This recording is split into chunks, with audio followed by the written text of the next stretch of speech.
ሰላም አሌይኩም ረህመቱላሂ ወበረካቱ። የዘምዘማሪ ዩቱብ ተከታታዮች እንዴት ናችሁ? ሰላም ናችሁ? ሰላማችሁ ብዝት ይበል።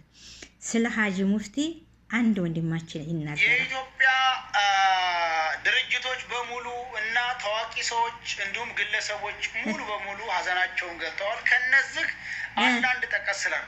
እሺ ጠቀስላል። በመጀመሪያ የአፋብኃ ኮማንድ ፖስት የሀገር ዋርካ የሰውነት ውሃ ልክ ይላቸዋል ሲገልጣቸው ማለት ነው አይደለ? የሰውነት ውሃ ልክ የሀገር ዋርካ ብሎ ይገልጧቸዋል። በጣም በመልካምነታቸው ማለት ነው። እሺ ቴዲ አፍሮ ሩህሩህ ገራገሩ ይላቸዋል። ሰማችሁ? ቴዲ አፍሮ ሩህሩህ ገራገሩ ይላቸዋል አይደለ? አዎ ሰምተናል።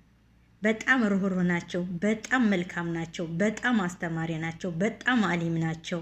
እሺ የኢትዮጵያ ተዋሕዶ ቤተክርስቲያን አፈቅቤው ገራገሩ ታፉ ክፉ የማይወጣው ይላቸዋል።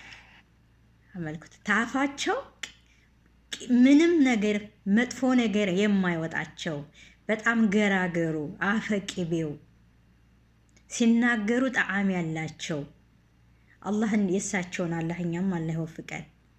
የሳቸውን ኢልም አላህ ይወፍቀን። እውነቴን ነው። እሺ የኢትዮጵያ ንግድ ባንክ ሰራተኞችና የንግድ ባንክ ኃላፊ የሀገር አባታችን ይሏቸዋል።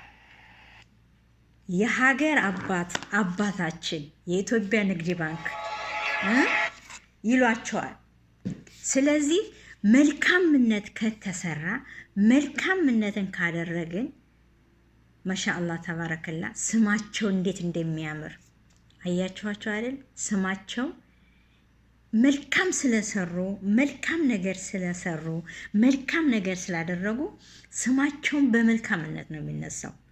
እና እኛም መልካም ነገር ተሳቸው እንማር። ትልልቅ ዑለማዎች ከሳቸው ተማሩ። እናንተም ተምራችሁ እኛንም አስተምሩን። መልካም ነገር ተምራችሁ እኛንም ደግሞ መልካም ነገር አስተምሩን።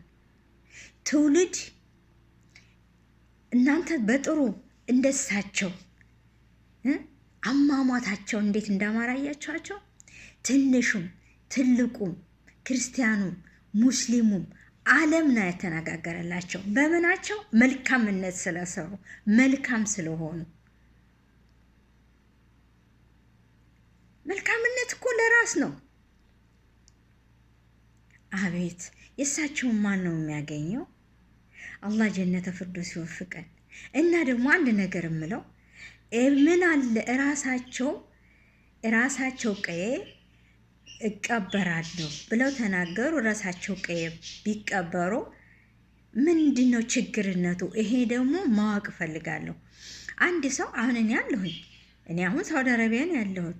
ከቻሉ እኔ ከሞኩኝ አገሬ ወሎ ኢትዮጵያ አገሬ ወስደው ቢቀብሩኝ እንደዛ ነው የምመኘው። እዛ ሀገር እኔ አላህ እርሜን ያስረዝመው አላህ በሩቅ ያድርግልኝና እኔ ብሞት እዛ ሀገር እንዲቀበር አልፈልግም። ሀገሬ ኢትዮጵያ እንዲቀበር ነው የምፈልገው። በእናቴ በአባቴ ቀይ እንዲቀበር ነው የምፈልገው። እና እቃያቸው ስለተቀበሩ ችግሩ ምንድን ነው? አንድ ይህን እንድታብራሩልኝ ይፈልጋለሁ። ምንድን ነው ችግሩ? ለምን በቀያቸው ተቀበሩ ብሎ እንትን የመጣ አለና ተቃውሞ የመጣለና እንዴት ነው? ለምን? ምን ችግር አለው? ሰው በቀየው መቀበር አይችልም? ተናገሩ፣ ተናዘዙ፣ በቀያቸው ተቀበሩ። ስለዚህ አላህ ጀነተ ፊርደውስ ይወፍቃቸው። መልካም ሰው ሁልጊዜ መልካም ነው። መልካም ሰው በሄደበት ሁልጊዜ መልካም ነው የሚነገርለት። ትንሹ፣ ትልቁ፣ አዋቂው፣ አዛውንቱ አቤት ዓለም ተነጋገረላቸው። ዓለም የሳቸው ሞት በ94 ዓመታቸው ማሻአላህ ተባረከላ ማሻአላህ ተባረከላ። እና በጣም በጣም በጣም በጣም የሳቸውን ይዘን የምንከተል ያድርገን። የሳቸውን ትምህርት እንቅሰም። ተዋደዱ፣ ተፋቀሩ። ፈጣሪ አንድ አላህ ነው። ያማላችሁት ብለዋልና የሳቸውን ዕልም ተከትለን የምንጓዝ ያድርገን። ጉሊ አሜን በሉ። እና በጣም በጣም እጅግ ይገርማል። አሁንም ደግሜ ደጋግሜ ጀነት ፍርዶስ የወፈቃቸው አባታችንን እላችኋለሁ። አሰላሙ አለይኩም ረህመቱላሂ ወበረካቱ።